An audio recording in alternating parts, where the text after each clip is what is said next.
नमस्कार। मैं हूं ऋषि मिश्रा और आप देख रहे हैं ऋषि शंकर मिश्रा ऑफिशियल। आज बात करेंगे राजस्थान विधानसभा चुनाव का, जहां कांटे की लड़ाई भाजपा और कांग्रेस के बीच बनी हुई है। कहा जा रहा है राजस्थान की राजनीति दिलचस्प मोड़ पर पहुंच चुकी है। फलौदी सट्टा बाजार की माने तो आज भी भाजपा को एक तरफ से एज है और उनका मानना है कि यदि आज चुनाव होते हैं तो भाजपा को 120 से 130 सीटें मिल सकती है। वहीं कांग्रेस को 65 से 70 सीटों का मिलने का अनुमान है। लेकिन फलौदी सट्टा बाजार का जो आज एक फलौदी सट्टा बाजार से जो खबरें आई हैं वो भाजपा के लिए चिंता का सबब है। फलौदी सट्टा बाजार का ये मानना है कि यदि बीजेपी सत्ता में आती है और वसुंधरा राजे को यदि भाजपा मुख्यमंत्री नहीं बनाती है तो वसुंधरा राजे पार्टी के साथ बड़ा खेल कर सकती है। फलौदी सट्टा बाजार का ये मानना है कि यदि वसुंधरा राजे को सीएम नहीं बनाया जाता है तो वह अशोक गहलोत के साथ कांग्रेस के साथ मिलकर सत्ता सरकार बना सकती है। ऐसा भी कहा जा रहा है कि यदि वसुंधरा राजे पार्टी से टूटती हैं तो 40 से 50 विधायक उनके साथ भाजपा के विधायक जा सकते हैं। ये कहीं न कहीं भाजपा के लिए चिंता का सबब है। और मेरा भी शुरू से ये मानना रहा है कि वसुंधरा राजे खुद जिस परिस्थिति में वसुंधरा राजे आज हैं, या पार्टी ने जिस परिस्थिति में वसुंधरा राजे को ला के छोड़ दिया है, उससे मुझे लग रहा है कि वसुंधरा राजे खुद नहीं चाहती हैं कि पार्टी को थम्पिंग मेजोरिटी मिले। मुझे तो ये भी लग रहा है कि वसुंधरा राजे ये चाहती हैं कि पार्टी चुनाव नहीं जीते, और जीते भी तो 90 और 95 100 का फेरा लगा रहे, ताकि वसुंधरा राजस्थान और खासकर भाजपा के राजनीति में प्रासंगिक बने रहे और पार्टी हाईकमान मजबूर होकर वसुंधरा राजे को मुख्यमंत्री बनाने के लिए मजबूर हों।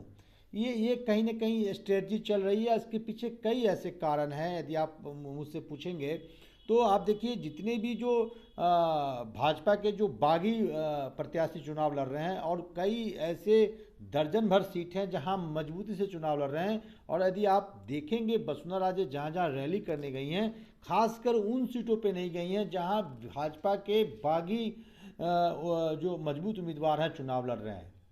तो क्या कारण है कि वसुंधरा राजे उन सीटों पे भाजपा प्रत्याशी के लिए प्रचार नहीं कर रहे हैं जहां भाजपा के बागी काफ़ी मजबूत हैं?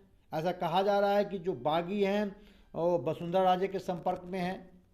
हालांकि कल जो बारां जिला में जो रैली हुई है उसमें ये देखा गया है कि नरेंद्र मोदी और वसुंधरा राजे के बीच जो केमिस्ट्री थी वो कहीं ना कहीं वसुंधरा समर्थकों के लिए गुड फील करा रही थी। जो वहाँ मंच से जो तस्वीरें जो आई हैं, वहाँ वसुंधरा राजे नरेंद्र मोदी जी एक फ्रेम में दिखी हैं। उनके बेटे जो सांसद हैं दुष्यंत, उनसे भी नरेंद्र मोदी जी का जो बॉडी लैंग्वेज था, बार बार वो एक दूसरे से बातचीत कर रहे थे। तो ये गुड फील कहीं ना कहीं वसुंधरा समर्थकों के लिए हो सकती है। लेकिन जो इनसाइड स्टोरी है कि भाजपा पार्टी हाईकमान यह चाह रही है कि वसुंधरा राजे के स्वाभिमान मान सम्मान को न छेड़ा जाए। लेकिन वसुंधरा राजे यदि कुछ निर्णय लेती है तो उसको भी राज्य इकाई न माने तब, जब तक पार्टी हाईकमान उस पर कुछ अपना डिसीजन नहीं देती है। यानी वसुंधरा राजे को गुड फील कराने का प्रयास पार्टी हाईकमान कर रही है, लेकिन पार्टी हाईकमान भी पर्दे के पीछे कुछ नए खेल करना चाहती है। हमारे पास जो खबर है कि यदि बीजेपी सत्ता में आती है तो ऐसे किसी एक व्यक्ति को चेहरा मुख्यमंत्री बनाया जा सकता है जो अब तक चर्चा में नहीं है।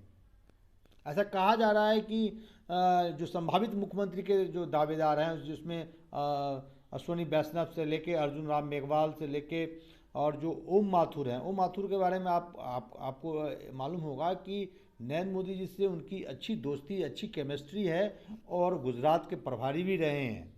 और एक स्पेशल बॉन्डिंग उनके और नरेंद्र मोदी के बीच में है। तो एक प्रबल दावेदार ओम प्रकाश माथुर भी हो सकते हैं। कई ऐसे नाम हैं, हालांकि मेरा ये भी मानना है कि जिन लोगों का नाम चल रहा है उसमें से शायद ही कोई मुख्यमंत्री बने, क्योंकि ये भाजपा की परिपाटी रही है। खासकर नरेंद्र मोदी जी का अपना काम करने का स्टाइल रहा है।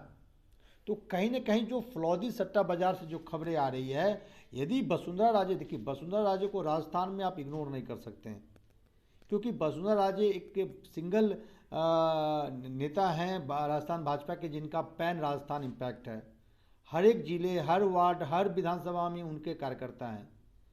शायद ही कोई एक ऐसा नेता होगा जिनका जो भाजपा में है और इनका इस प्रकार का प्रभाव होगा। आप समझ सकते हैं कि पार्टी हाईकमान से बेहतर रिलेशन नहीं होने के बावजूद भी जो 70-72 विधायक थे 2018 में जो चुन के आए थे, उसमें से 40 से 50 विधायक वसुंधरा के करीबी रहे हैं। तो ऐसा क्या प्रभाव है महारानी का, ये भाजपा भी जानती है। इसलिए भाजपा चुनावी मूड में, हालांकि भाजपा हाईकमान ने पहले निर्णय ले लिया है कि अब माइनस वसुंधरा सोच के ही राजस्थान की जो भाजपा की रणनीति है उसको आगे बढ़ाई जाएगी। ऐसे कई लोगों को आगे बढ़ाया जाएगा जो भविष्य के राजनीति के लिए उपयुक्त होंगे। और आप देख रहे हैं राजकुमारी दिया का नाम, राजकुमारी दिया को किस प्रकार से विद्याधर नगर से चुनाव लड़ाया गया है। कर्नल राजवर्धन सिंह राठौर को झटवाड़ा से चुनाव लड़ाया जा रहा है। लेकिन मेरे पास जो खबर है, कर्नल राजवर्धन सिंह राठौर की जो चुनावी समर है, चुनावी नैया है, वो फंसती नजर आ रही है। जो भाजपा के बागी हैं आशु सिंह सुपुरा, वो मजबूती से चुनाव लड़ रहे हैं। और ऐसा कहा जा रहा है कि कर्नल राजवर्धन सिंह राठौर जो हैं दूसरे और तीसरे नंबर की लड़ाई लड़ रहे हैं, क्योंकि कांग्रेस ने भी एक युवा नेता को टिकट दिया है। वो वहाँ के जो स्थानीय विधायक रहे हैं लालचंद कटारिया, उनके करीबी हैं और जाट समुदाय से आते हैं। और झोटवाड़ा विधानसभा में जाट समुदाय का अपना प्रभुत्व है, वो हमेशा राजपूत वर्सेस जाट की लड़ाई रही है। बीजेपी यदि राजपूत समुदाय से टिकट देती आ रही है तो कांग्रेस जाट समाज से, और लालचंद कटारिया जाट समाज से आते हैं और अशोक गहलोत के कैबिनेट में मिनिस्टर भी रहे हैं, बड़ा प्रभावशाली नेता रहे हैं। इस बार किस कारणों से चुनाव लड़ रहे हैं ये खुद वो बता पाएंगे। लेकिन जो खबर आ रही है वहाँ झोटवाड़ा में भाजपा प्रत्याशी यानी कर्नल राजवर्धन सिंह राठौर, जो खुद मुख्यमंत्री के संभावित उम्मीदवारों में उनका नाम आता है, उनकी जो चुनावी नैया है वो फंसती नजर आ रही है।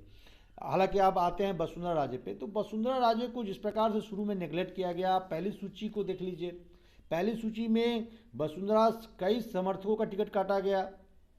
उसके बाद जो प्रभारी थे, जो संसदीय कार्य मंत्री हैं जोशी साहब, उनको राजस्थान भेजा गया। क्या रिस्पॉन्स है, तो जोशी साहब ने जो रिपोर्ट दिया, प्रहलाद जोशी साहब ने जो रिपोर्ट दिया, उससे पार्टी हाईकमान कहीं ना कहीं सतर्क हो गई। पार्टी हाईकमान को लगा कि यदि वसुंधरा माइनस वसुंधरा इस